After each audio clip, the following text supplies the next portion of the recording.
worn rusty wheels and knew I'd take her home. I brought her to my farm in an Amish neighborhood where simple living's valued. She'd be loved and understood. I put her on a treadle stand and coaxed her wheel to turn. I felt her joy and easing with my study and concern.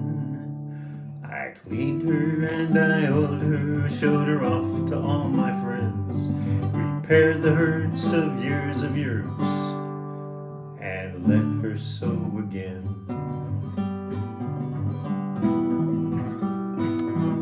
Hello everybody, welcome back. So I'm going to get started getting this fun little machine put back together again. Some new stuff on her, which we're going to be looking at. You're not going to see this motor getting put together because that was quite a project, but I wanted to introduce you to this pulley. As you can see, there's 3 little places for a belt, and that's going to come in handy when dealing with the bobbin winder over here. So I'm just going to set this aside for a minute and get started. Now, she did have that Revco reverse system here, which is going to be a little bit different than, everything else that I have done. So that'll be fun. But I actually think I'm going to get started putting her together up here in her nose, where everything is already familiar. I need to clean that up. So let me get my parts organized and we'll get started. Okay, so actually one of the first things I'm going to put on this machine is going to be its little thread take-up lever over here. There's this slot. It's going to go back and forth there. I need to put this bearing inside of that slot and get it so it's going to pop straight in there, which sometimes takes a little bit of bumping around. It kind of has to go straight down and you're putting it in an angle, so give me a second, let me wiggle it in.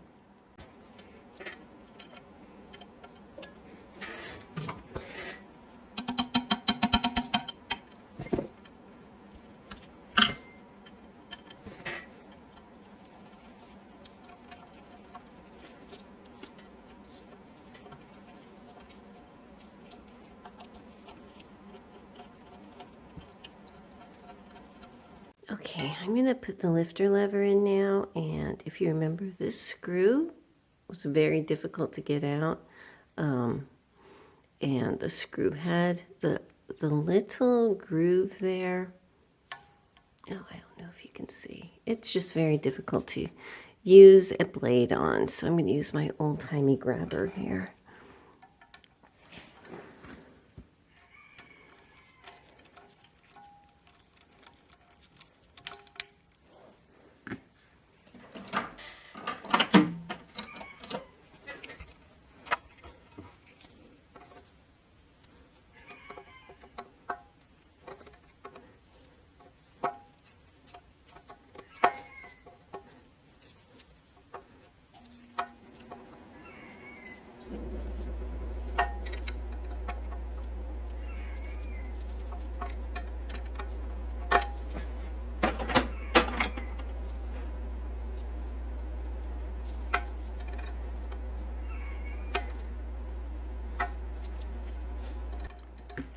I think that's about as close as it's going to get, so that's good.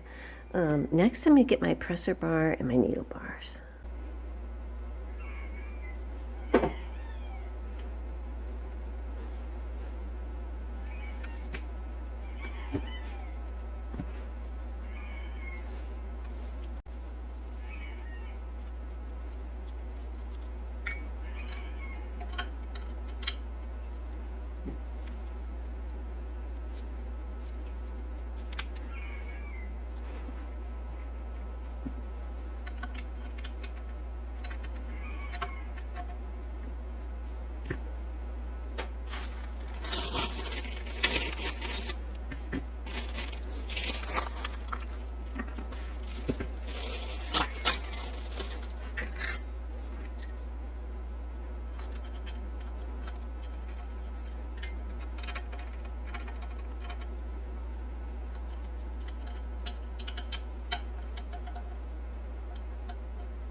I have to tell you, on this presser bar, you know, they have the aftermarket pressure release up here. And there was no washer at the top of the spring in this when I took it apart. So I brought one over from, you know, my stash to pop one on. And I think that they modified the threads or something up here somewhat, because that washer just did not agree with the threads. So I went ahead and took it out and everything just the way it was when I took it apart, because I'm sure they had a reason for doing what they were doing. Also, there was no presser foot. I do have a aftermarket hinged low shank foot that I'm going to be putting on here. Actually, I'm going to wait and do that until a little bit later. But I just wanted to point out, if you see this washer here, that is its story. So that's just going to go back into my stash for a little bit. Okay. Actually, I went ahead and put it on just so I don't lose it when it comes time to do stuff underneath there. I'll take it off then, but that way I can move on.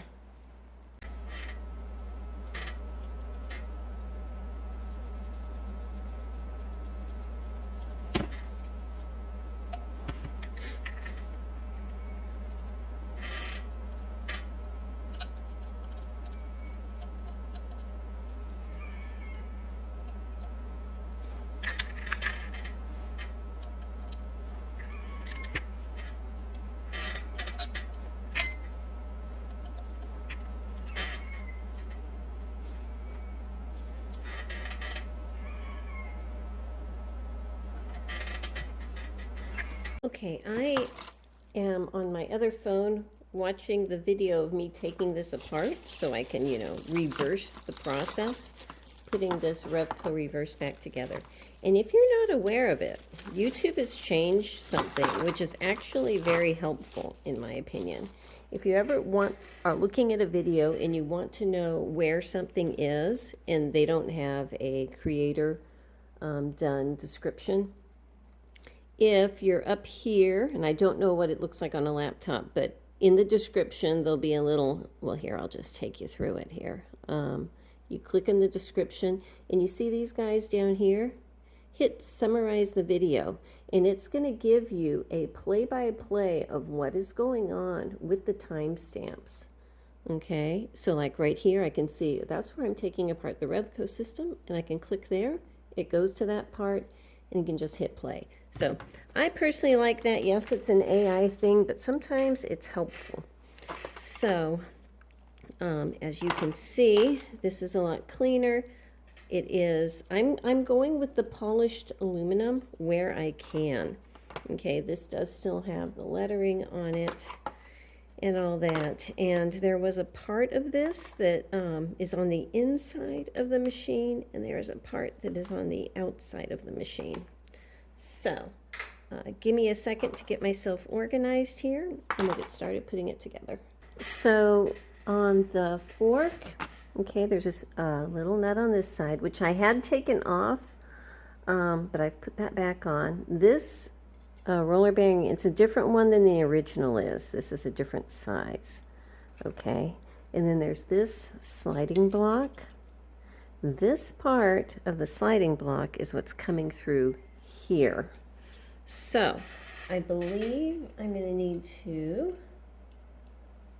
push that through first. Okay, so you can see that's coming out.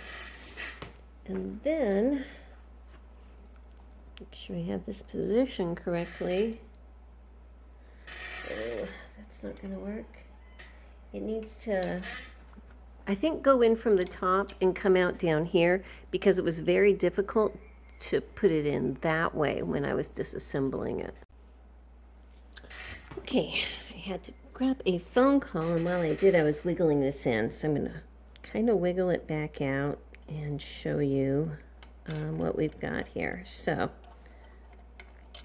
oh well, I just dropped that little bearing in there. I'll get it. But I'm going to put it so that the little part of this fork that sticks out, okay, is going towards this back part. The nut is over here, and the little spoke is sticking out. All right. let me pull this out here. In the side over here is the block I just said, and I'm just kind of twisting it so you can see that spinning. Let me get a magnet, grab that little bearing, and pop it back on here. Now see, the bearing is going onto this piece that's offset. All right, that's what this nut is holding on. So I'm going to pop that on there. Then this is the back of the machine, okay? So I need to, you see down here, it has this bar going across. The bottom of this fork is going to come out there. So it's angling towards the front of the machine. But I'm going to slide it from up here. So give me a second. It's like a Chinese puzzle, and there was just a specific way to put it in so everything just kind of slides together. My little bearing just fell off again. So pull that up and pop it back on. One more time, and then that, if you can see there, see there's that block. I'm going to slide it up so the bearing goes in that block and the fork is going to slide up right here. I need to see though, sorry about that. Okay, all right, so it's in there now, okay. On this outside part, let me tip it up here. All right. You can see on this outside part, there's a little divot in one side of it that's coming out, and on here, if you can see, it's keyed, and I'm going to place it like this so that this is going towards the front, and there is a screw. It's going to go right here. Let me get my screw starter.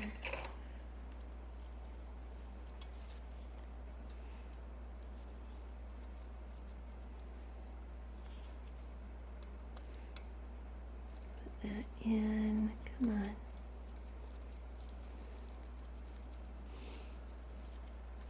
Okay. All right, so that's going to hold this piece on, hold it onto that block, hopefully. Yeah, everything is good. Okay, so this can now move up and down. And when that is moving up and down, you can see inside this piece right here is going to move. Okay, so, all right.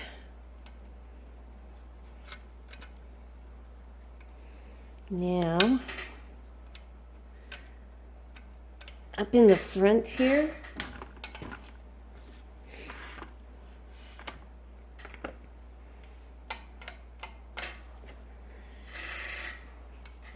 I need this to be angled down. So I think I might have put this piece on upside down. So I'm going to remove that screw and flip it over. Okay, so I pulled that screw off, and actually I'm glad that I did, because there's a spring that goes in there that I forgot to put on. So let me get that off, throw it on the floor, pick it back up, grab the little spring that goes in here. Oh my goodness, seriously, Marie.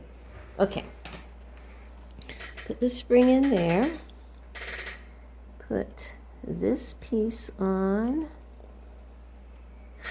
so it lines up. Come on. Wrong side. All right, hang on a sec. Okay. What happened is basically with that little slidey block part in there that has the slot cut in it, you have a 50-50 chance of getting it right. And this little groove has to be positioned right. And this piece that goes over this, you know, keyed that way, is going to be pointing towards the back.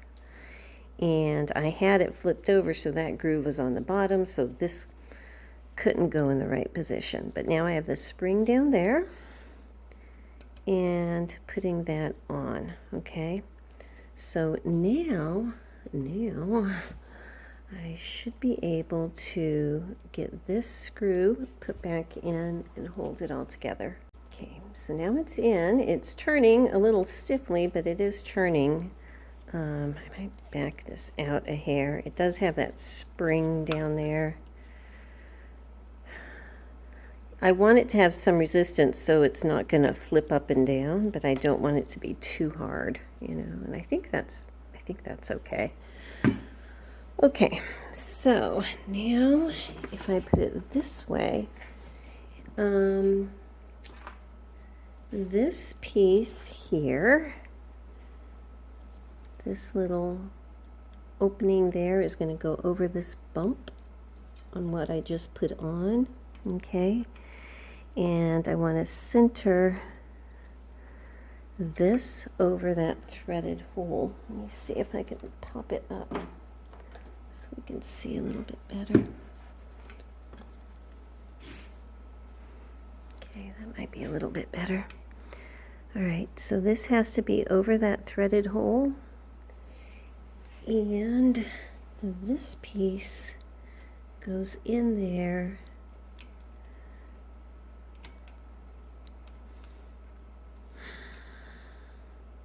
This is in the way, but I didn't want to totally take it off.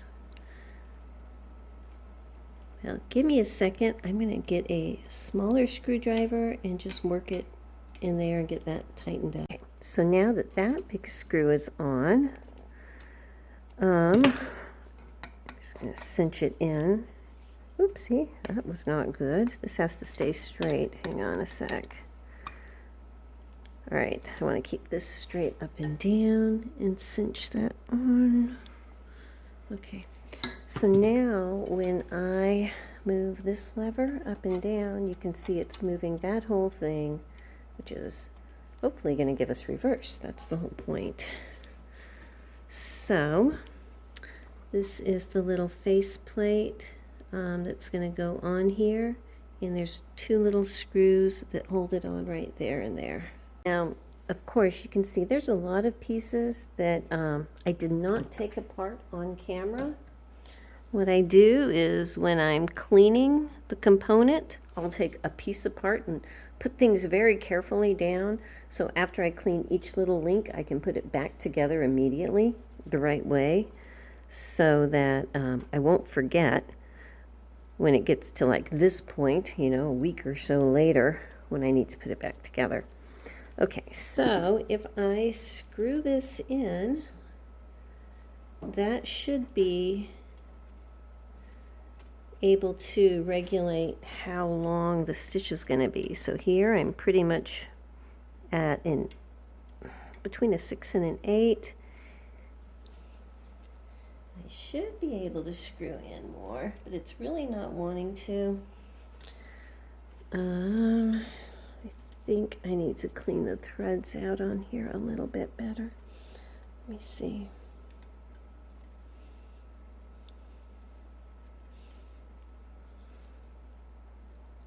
I don't know. Maybe the spring was just being a little too tight. I'm going to go ahead and just put it back in, screw it in, and we're just going to move on to the next part. Okay, I cannot, excuse me, I cannot put this machine up on my block because the hinges are totally different. It doesn't have a hole to put pins in. So we're just going to go back to the old school method here. So I'm going to work on this piece first and get all of my smaller little pieces out, pivot points and everything. And in this separate little bag here are my feed dogs. Okay. Let's see how I can do this so you can see. Up, and maybe if I turn it this way. You may just have to take my word for some stuff here, okay? Up here. It's not going to work either. Oh my goodness. All right. Here and here are the positions where the pivot points are going to go. That's going to hold this in place, okay? I need this to be angled that way. Okay, so that's underneath and set in place like this. I need to get the piece that's going to go on here though first. I don't know why my light's going weird, but before I can put this on, I need to get this piece to put on. Okay, so first of all, I'm putting a nice slathering of very good oil on here. Okay, and inside of here. Now, this is going to go up against the casting this way. This part right here is what this is going to go onto. So I'm going to go ahead and attach my shuttle holder bracket thing onto here right now, because that'll be easier than doing it later. But if you can see in here, the hole on this piece is a lot smaller than this one, and that's so that you can make a little bit of a position adjustment by moving that screw and tightening it up in different places. Okay, so if you can see, that's how much adjustment you can make. If I push it all the way out, I want to place it so that this is in line with that circle. I think that's a very good position to start with, you know, not in too far, not out too far, but I can always adjust it later, okay? But that's a good place for me to start with all of this. So now that that is on, I can just slide it in place here. There's 2 screws right there that are going to need to be tightened, but I'm going to put this little ring on first. I do have my little set screw in there started, but it's not in enough to bind, so I can go ahead and get this started screwing it on. And this set screw is going to be tightened up against this part of this little piece that sticks out that is smooth.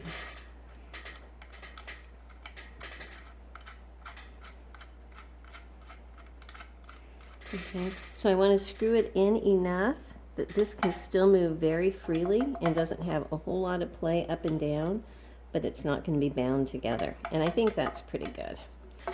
So go ahead, turn in this screw and turn both of those screws.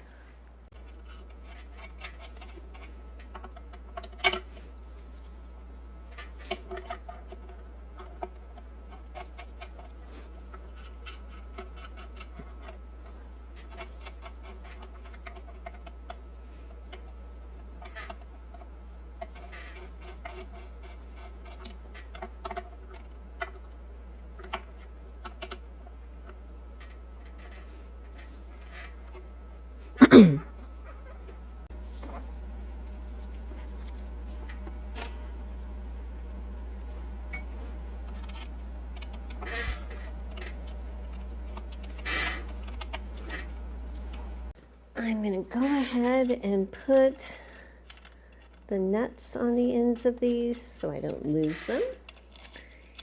And now there's going to be a pitman arm. I am slowly learning my lingo. That's going to go across the bottom here. Okay.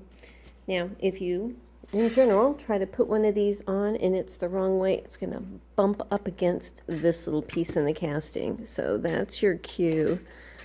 That looks like that's not bumping together, so that's good. This side of it is going to go here, attached to that. This side of it, as you saw, just slides over this. The part that just slides over gets this little, well, not little, a decent sized bolt that goes on here. And this one with the big shoulder, which I'm going to put some fabulous nano oil on, that's going to go over on the other side here.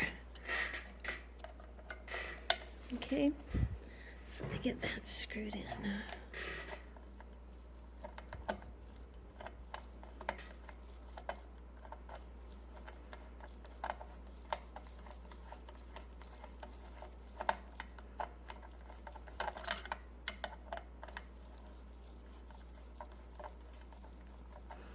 Okay, now that those are in, there's little screws on either side here that are clamping screws, and I'm going to go ahead and tighten those up. But first, I want to turn up here where the wheel's going to go. Honestly, I just need to put the wheel on. It will make my life easier to make sure that everything is turning well. It does feel a little bit stiff, and I think it's right here that it's stiff, so I think I need to move things around, throw a little more oil. Let me do all of that, get it all, the stiffness worked out, and then we'll go on. You might have noticed the tape on here. What I do is I have a socket drill, and with the tape on, I can just put this on while I, don't have a motor or something, and turn it, while I'm oiling things up. So that's what that is. Okay. Well, I just had to take this off because I had forgotten to put my badge back on. I wanted to show you something new I'm going to be putting into my store because these can be an issue, is I have reproduction badges. And these are a brass badge, and they also come with an adhesive on the back. So, like a lot of industrial machines are missing their badges, or if you have one and it's just, totally messed up, these do have the same sizing and everything. They don't have pre-made holes, so then if you wanted to put your holes through, you're not, you're not stuck with them already made. You can tap through that. So anyhow, these are going to be $5 with free shipping on my website. They are not 100% exact like the old ones. There are some, small details that are different. But I can tell you, unless you are really looking at it, it will blend very well. And I can't get that under there right now. But it's the same size for $66.99 industrials, things like that. 27, all of those, it's the right size for it. So that's going to be on my website if you are interested. Anyhow, I had to take all this off, put that back on. I'm going to go ahead and put my wheel back on. And remember, it's this polished aluminum wheel. And it has this extra little ring here, which is, this is all part of the Revco system. And so that goes on like this. Let me go ahead and tip this upright here.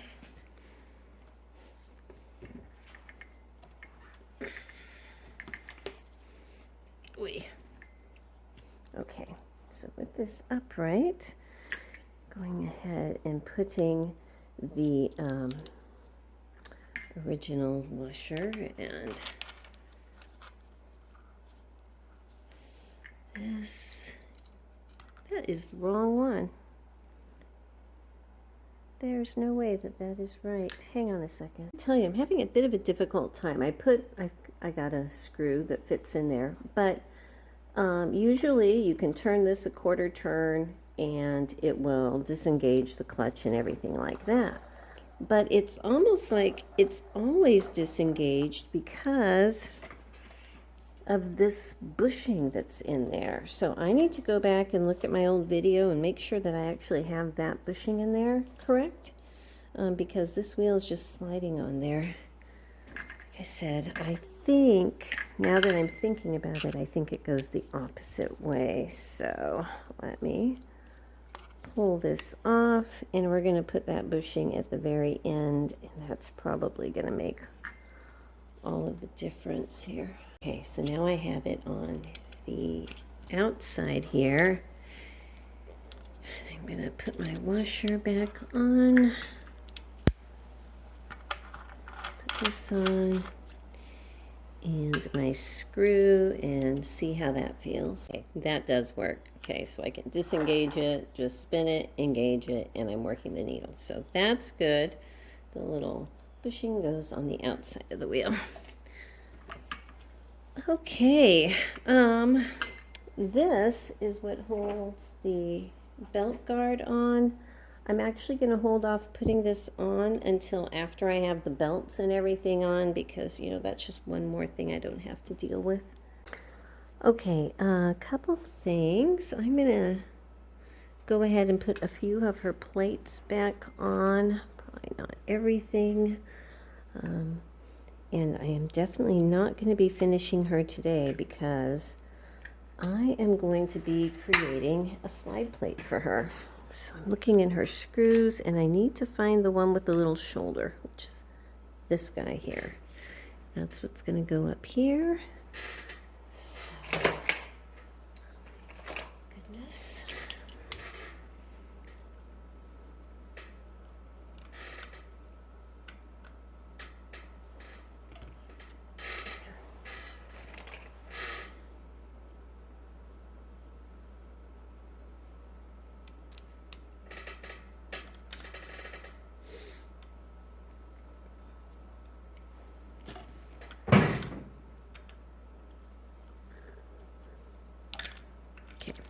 So that is on, but it's still movable, so you can put oil back there.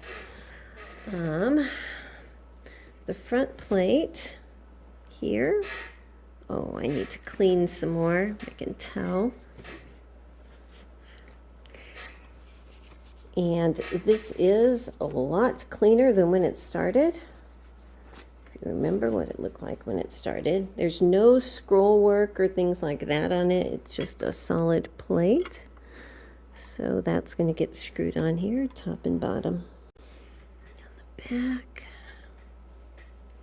Again, it's dirty, fingerprints everywhere, but I can clean that off.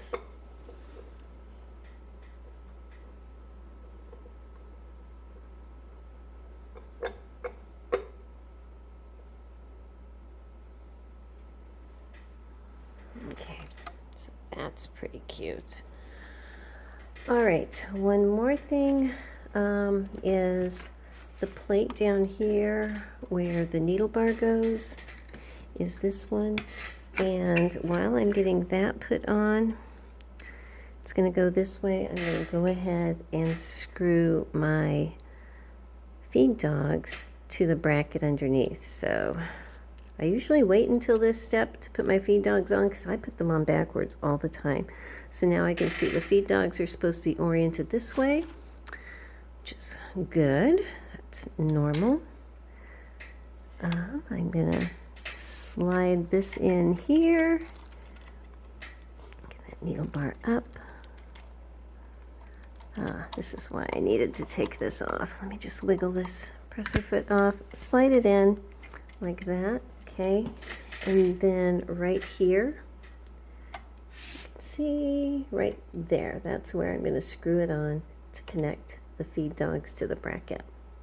Okay, so I've got my plate put on, but I can tell that the feed dogs are not lining up with these slots correctly.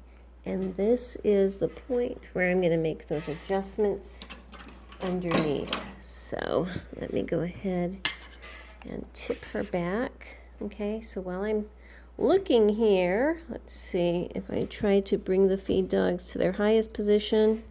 Well, first of all, they're not even getting close to that, but they're too far over this way. So to move them back that way a little bit, I'm gonna give this a turn that way to loosen it, and on the other side, I will tighten it until it looks like they are lined up side to side. Okay, so normally when you need to move the feed dogs up and back, forwards and backwards, if you turn this screw, normally it's an eccentric bolt, meaning it's not centered, and as you turn it, it's going to make an adjustment forwards and backwards. On this machine, it is not eccentric, it is not an adjustment. So off camera, I have been fighting with feed dog placement, the forward and backward. It does weird things where it will work fine when it's laying on its back, but it won't do it fine when it's upright. And since this is not an adjustment screw here, I'm having issues. So I'm at the walk away point. So I'm walking away. But while I do that, I came over here to play with making some slide plates. So I'm just using a clear epoxy, and a thing I learned, and I tried it, and it does work good, is I hit some warm air onto my epoxy after I poured it in, and that got rid of, I think, all of the bubbles. I'm hoping. It looks like it to me. These are going to have to sit for a while, probably a few days, so I'm just going to leave them alone. Go in the house, have a sandwich, and next time I come out, hopefully, I can fine-tune the feed dogs on that machine. So I have some bad news. This little piece, which is one of the side pieces for the Revco reverse, I was trying to adjust it to see if that helped with my feed dog placement, and the whole little rectangular part cracked off. So I'm putting some JB weld on it just so that the piece looks complete, so that in case I'm ever able to find another whole one, I can use it, because it looks like aluminum.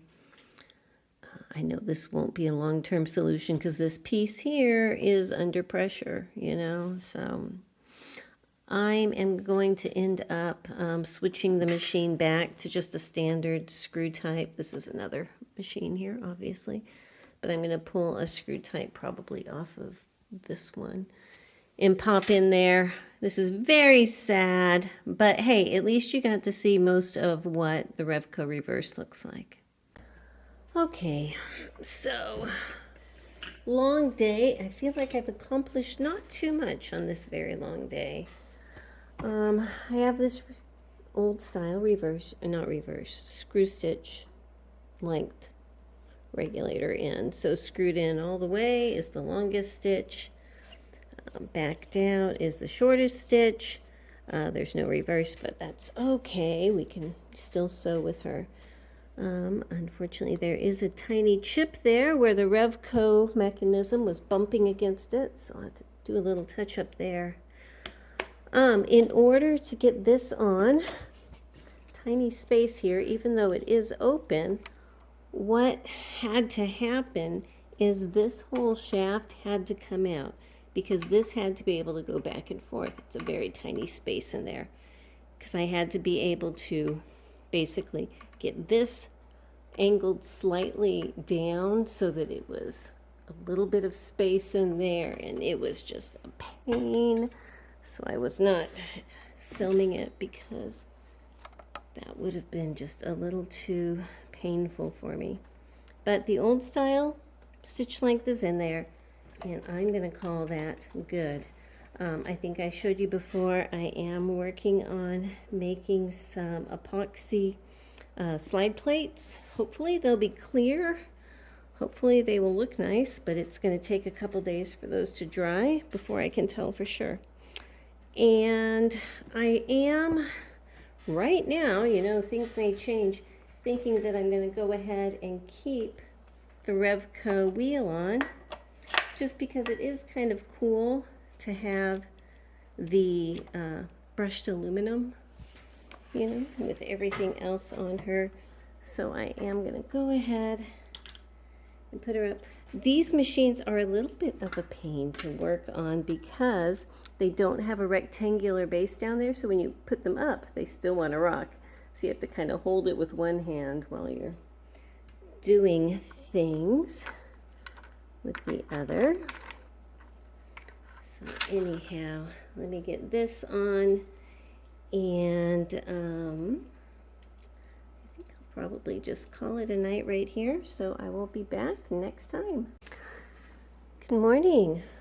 It's actually been 2 days. I had stuff to do in the house yesterday, and I wanted to give this epoxy time to cure. So this is the product that I was using in my mold. We'll see how hard it is. It says 24 hours for a full cure, so you know, we've got that under our belt.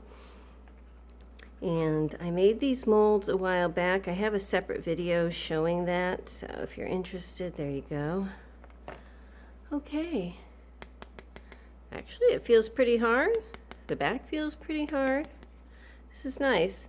This one, I don't know if you can see, but even the little design that was imprinted on the original plate that I took the mold from, all of that text shows up, so that's good. Ooh, I can see there's a little bit of stuff around here that floated up above the mold that I'm going to need to clean off, but I can do that. All right, so that's the front one. Let's see this back one. Well, that looks really good too. Oh my gosh, there's a speck, a speck.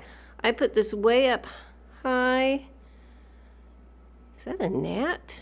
I don't even know what that is. It's a black thing. It's almost like a bug in the amber. I can't believe that that happened. It's like I put this way up above on a high place that I was thinking, well, nothing's going to get there, but apparently you can't cover the back because then stuff will touch there. Apparently something settled into it. I don't think that's the end of the world. If it really bothers me, I'll try to make another one. But you can see I'm going to need to clean off some of this little stuff here that kind of floated over the edge too. I'm going to put these back in their molds while I work on the machine. Let them just set amongst themselves here. I like this process for recreating slide plates and little things for parts that you cannot buy, you know, unless you cannibalize another machine. And fiddle-based slide plates are becoming harder to find. This was my guinea pig piece that I made a long time ago. See how dirty that is? So you can buy new slide plates for the regular 27s and things, but for ones that have this curve, it's much more difficult. So anyway, that's where this came from. So I'm going to set this aside and finish making sure that this machine is going to sew. While I am, getting things organized, I need to put a coat of shellac on the boxes. And my husband made these.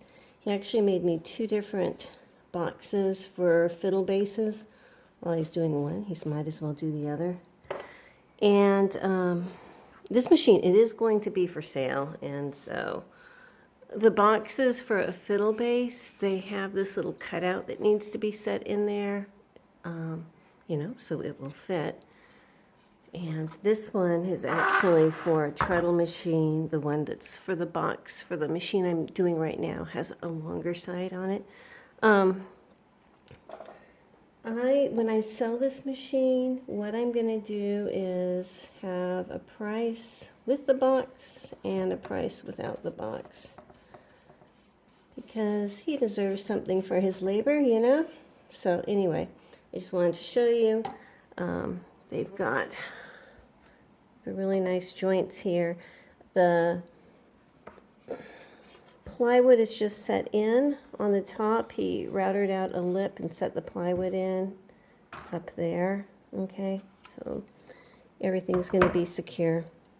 Once I get the shellac on and it's dry and I give it a very light sand, I will be putting little rubber feet on the bottom here so you can put it on a table and it'll sit nicely and not scratch anything.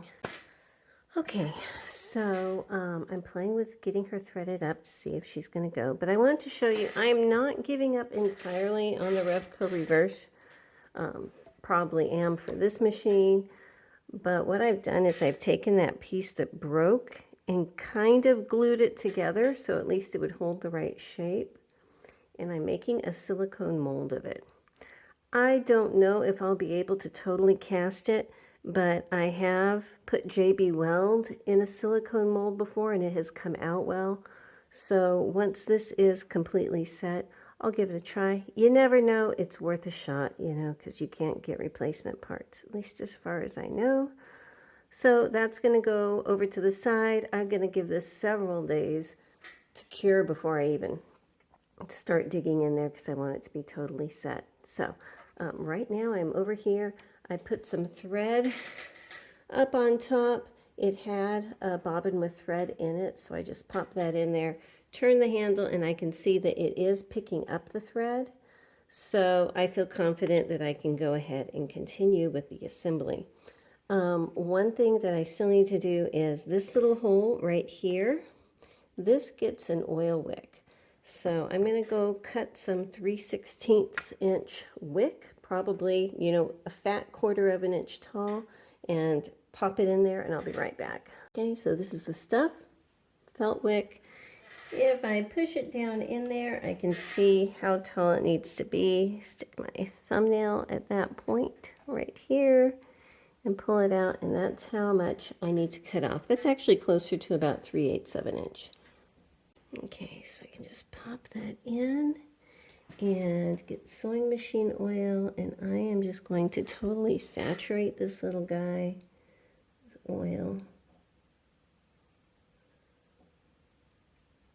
There's a hole on the inside, a very small hole that this oil will travel through. And so as this goes back and forth, that little bitty bit of oil on the inside is going to keep that lubricated. So that's the point there. I think that's pretty good. It's overflowing, so I feel confident. I'm going to go ahead and wipe just a touch off the top. Okay. I'm going to go ahead and put the front plate back on, put my slide plates on. I'm going to clean them up, and then we're going to see if we can make a few stitches before I put her electrics on. So she has an electric light, she has an electric motor, but I kind of want to get this first, and I still need to get her bobbin winder put together. Okay, so I am playing with my clear slide plate here, and it is flexible. I think this happened the first time that I tried making a resin slide plate. You know, hard that way, but if I try to bend it, it's going to bend. And I think eventually my other one did cure to a nice hardness, but it took a long time. So I'm hopeful that this one will also. I'm just sliding it into place here. But you can see if I try to push down right there, it is going to go down. So I'm not too sure what I'm going to do about that. This machine did come with a back slide plate. It's only the front that was missing. So since that back one had that thing, I'm not sure if it's a gnat or just dirt in it, I might use the original. This is the original slide plate here. So at least that is something sturdy. Hang on, I think I need to clean out my little tracks in there. But I'm going to use the metal one in the back. I am going to keep this in here. I'm hopeful that if it's in place while it's curing, it's going to, want to cure to the right shape. So let me get that cleaned out so the back plate will slide in easily, and I'll be right back. It's always very exciting to me threading something up for the first time, especially after it hasn't sewn in many, many decades, to see if she's going to work. So I do have a brand new size 14 needle in here. And, oops, there is something off with the tension. Oh, you know what? I need to flip that around. Hang on a sec. I had put my little tension release behind the tension discs. It's supposed to be in front of them, but underneath the beehive spring. So now, if I push this, it relieves the tension. So that was my mistake. These things happen. So let me go ahead and finish getting her threaded up.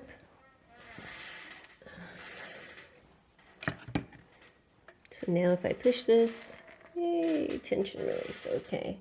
Just pull that through the front loop. Down here, there's another thread guide. Put this down. I'm going to thread it from the outside, going in, like that. Okay. And I'm going to pull this front plate. No, it's okay. Let's go ahead. I'm just going to turn the wheel, move my coffee out of the way here, and turn the wheel a couple times and see if I can pull up that bottom thread. And yes, it did pull up the bobbin thread there. So now that I have the two threads coming out, let's see what happens. Oops. Hang on a second.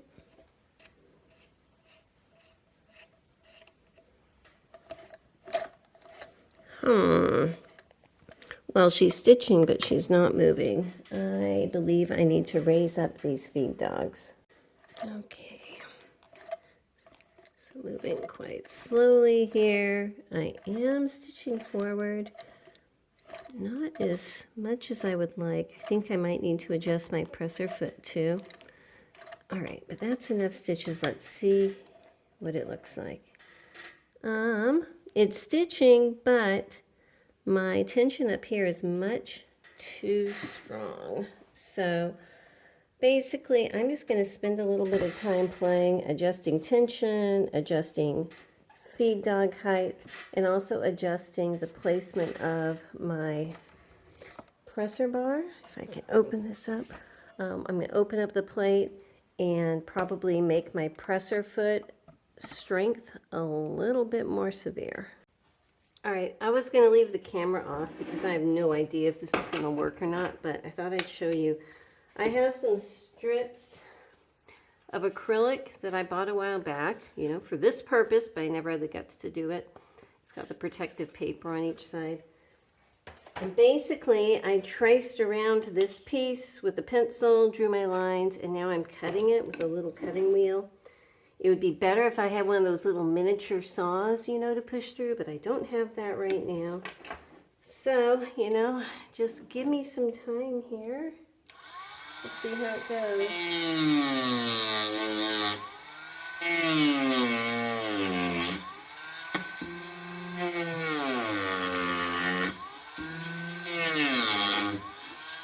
Okay, so if I pull this paper off, I understand completely that I still need to clean up the edges and bevel them and all of that stuff. And it smells like a nail salon in here, you know, that grinding acrylic smell. But, all right, so if I pull this off, this is my plate, which is nice and clean. I'm going to use my wheel down here to see if I can clean up the edges and try it out.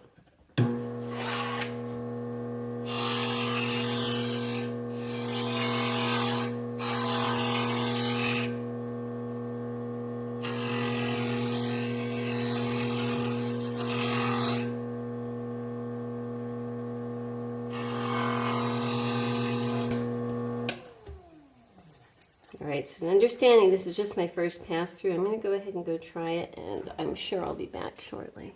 Okay, it's in. It's just about invisible, right? So here it is slid out. Here's the little plate, you know, very sturdy, and I can slide it in. So that's going to work. That's what I'm going to go with. I think that the epoxy thing and the resin thing was fun, but this is going to work. It does slide in and out fairly easily, which, you know, isn't the best, but I was afraid with it being an acrylic that if I made it so that it was a lot stiffer to slide in, it could crack, you know, so I think that's the least of two evils. Now, why aren't you sticking in there? I may have to fine-tune it, but you know, that's pretty cool. So let me just raise her up here and see if we can see what she's doing while I'm sewing. Well, that's pretty cool. Okay, one of the things I had to do while I was trying to get her adjusted is this down here at the bottom. It was not screwed in all the way, so it had a little bit of a gap right here, and that was causing this to be able to fall farther away from the plate, which meant the whole feed dog mechanism was a bit lower. So I adjusted that too. So I'm going to go ahead and get her bobbin winder put back together here. Let's start by putting the little heart cam on.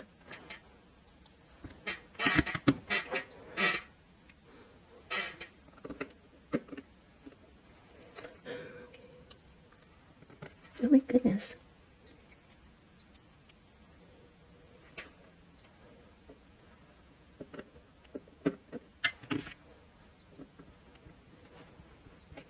Okay.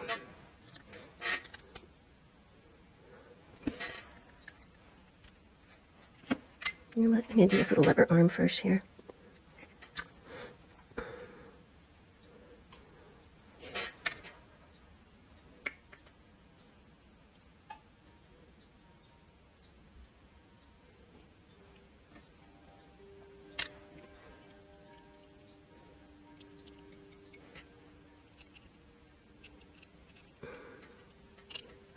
do anything this morning.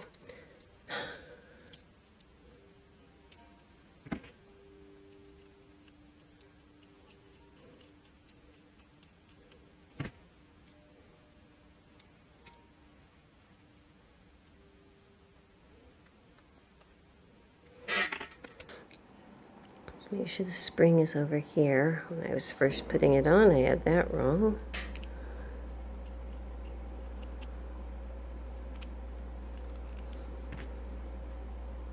Okay, so that's going to want to snap that way. Okay. Now, while I'm holding this back, set that spring in there. This is going to go over it. And this screw, which is not centered, eccentric, is going to go all the way through. Okay. And this needs to butt flat up against it, like that. Okay. On the back, there's this little nut. Oops, I think that's upside down. Goes on like that.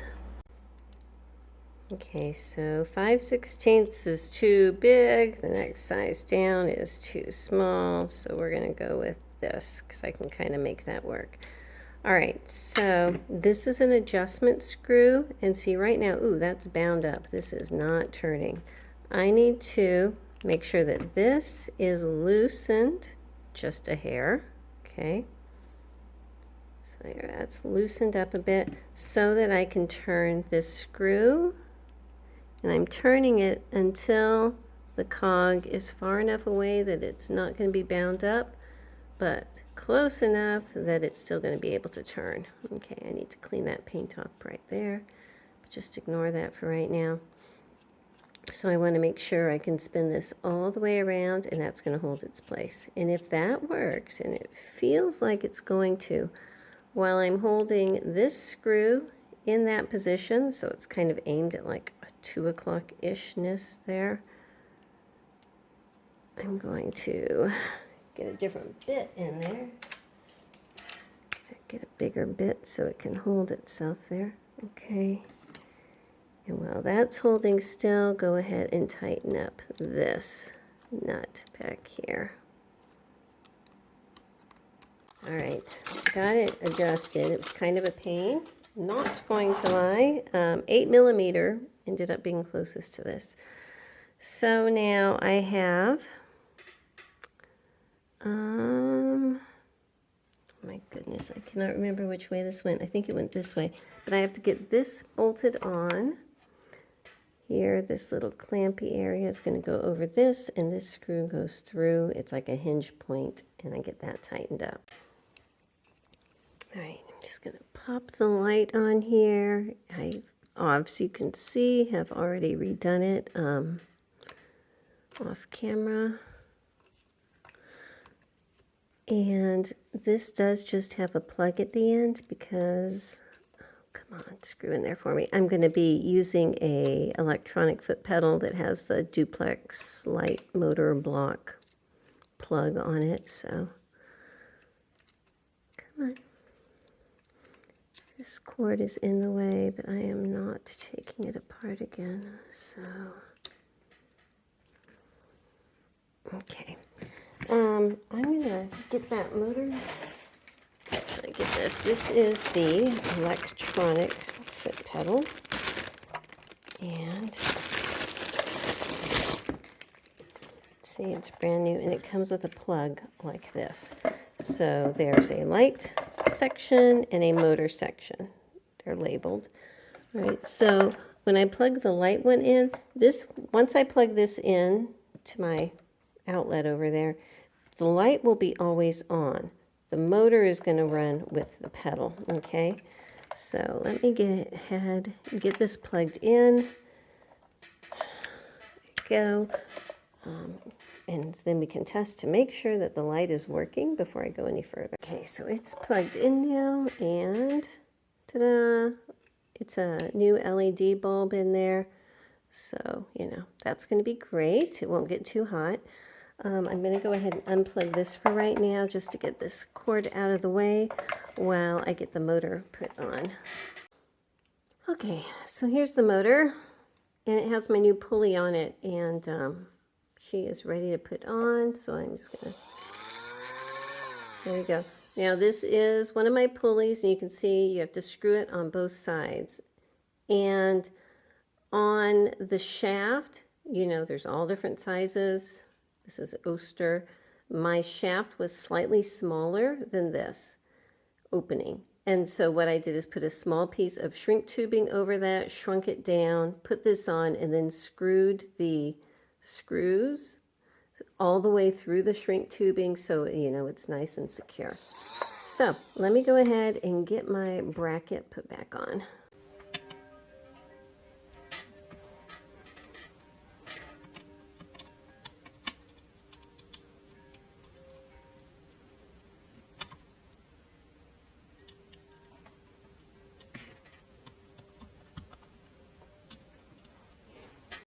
Now this does have 2 holes that were previously drilled into the casting, so there are 2 screws that's going to go in there with a couple washers.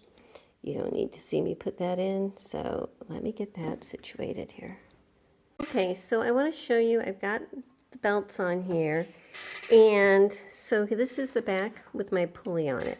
And I have the belt that's going to the balance wheel in the middle position here, okay? On the outside position is the one that is going with the bobbin winder. If I tip the bobbin winder back towards the machine, then I can pop this off. I'm only putting this on when I am going to be winding a bobbin. I can see my little weld here. I need to weld that a little bit better, so let me go ahead and do that. Basically, I just heat it up over a razor blade. So I might as well show you. I have a little razor blade in my clamp here.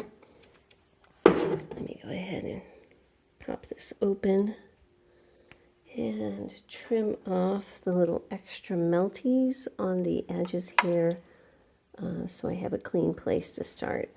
Okay, so now I'm going to heat up my razor blade. You know what, let me turn this so that you can actually see what I'm doing. Oh, where is that button?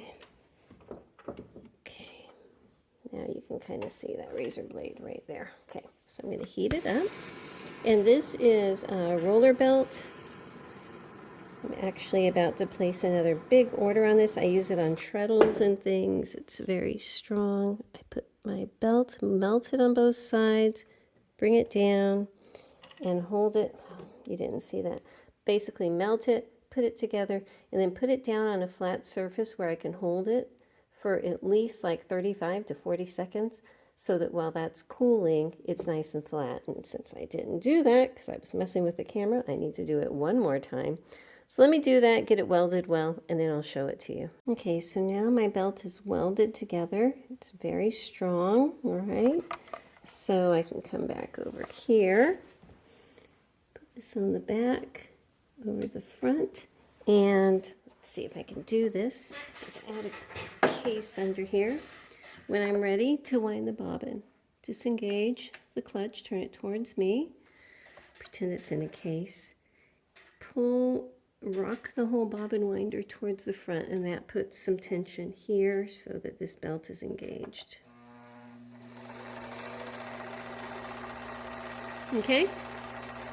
So that way the bobbin winder can work that way. When I'm done, turning this back towards the back, tipping this towards the back, popping it off, and now sewing machine is running. Okay, so this will just need to stay with the machine, probably in an accessory bin or something like that. But that's how the bobbin winder works. So if you have a machine that needs one of these, check out my shop. They are $15 including shipping to the US, and I can ship one out to you. Anyway, right now basically I need to wait until tomorrow so that the shellac on the box is completely dry, and then I can put my little rubber feet on the bottom of it, and then we'll be ready to test her out with her motor. Okay, welcome to another day. So I've actually already tested her and she does sew, and I will show you again. There was a couple little issues. First of all, this is my acrylic slide, and this is the epoxy slide or resin slide. When I sell her, I'm going to include both. And my reasoning is, honestly, I like how this one slides better. And so what I've done is ordered a new little mini table saw. There's like so many little cheap versions out there, but I think I ordered a good one. Now it's not working for me. There it goes. So this, I curved it in slightly so it's not 100% straight. It'll go in, but it doesn't want to stay because there's a tiny gap up there. So, you know, if you put a piece of Scotch tape up there, everything would work great, and it is very clear, and for display, this is much better. But for actual sewing, I like this one. So, you know, this is my guinea pig, so we're just going to include both here. And this is still slightly flexible. I know. Haven't perfected it, but I'm hopeful that when I get my new saw that I'll be able to cut these with a lot more precision than just, you know, using a little grinding wheel, and that will be my preferred method. So anyhow, those both will go with it, but I wanted to show you that she is sewing. So basically for her, I have, this is new, it's just dusty because I was using it, electronic foot pedal with the little duplex outlet, where I can plug her light. Oh, wrong one. Right. One of these is light and one of these is motor. So I want to make sure that I plug the light into the light one, which is always on, and the motor into the motor one. Okay? So with that there, my little pedal sitting there to the side, I need to go ahead and fix what I just did here because that was not supposed to happen. Put my slide plate back on, and I'm going to show you how she sews. Alrighty, so I'm just going to push my little hand pedal or foot pedal with my hand here.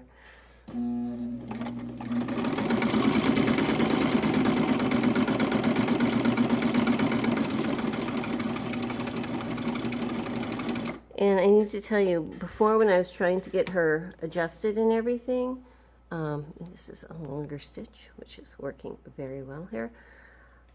Down below, the opposite side of this little pivot point down there, where there's a little cam part that goes back and forth, first I had it too low, and then when I put it higher, I think I put it slightly too high because it was rubbing up against the casting, which is no good.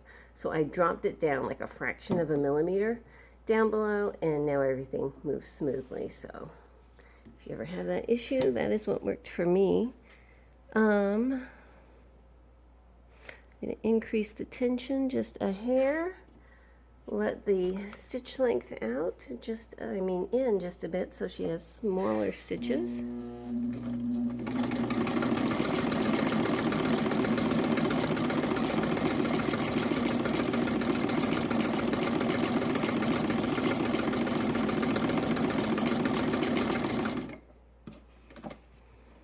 Okay, so push this when you want to release the tension to pull everything out. So that's the row stitching I just did right here. Well, that's awkward. I don't know what that is. I'll have to play. Maybe I've been using this needle a lot, and when I just did that bam thing, there's a chance that that needle got a little bit blunted when that little impact happened right there. And if so, that little blunt of a needle will cause a stitch to happen like that. So I'll switch it out.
where simple living's valued, she'd be loved and understood. I put her on a treadle stand and coaxed her wheel to turn. I felt her joy and easing with my study and concern. I cleaned her and I oiled her, showed her off to all my friends, repaired the hurts of years and let her sew again.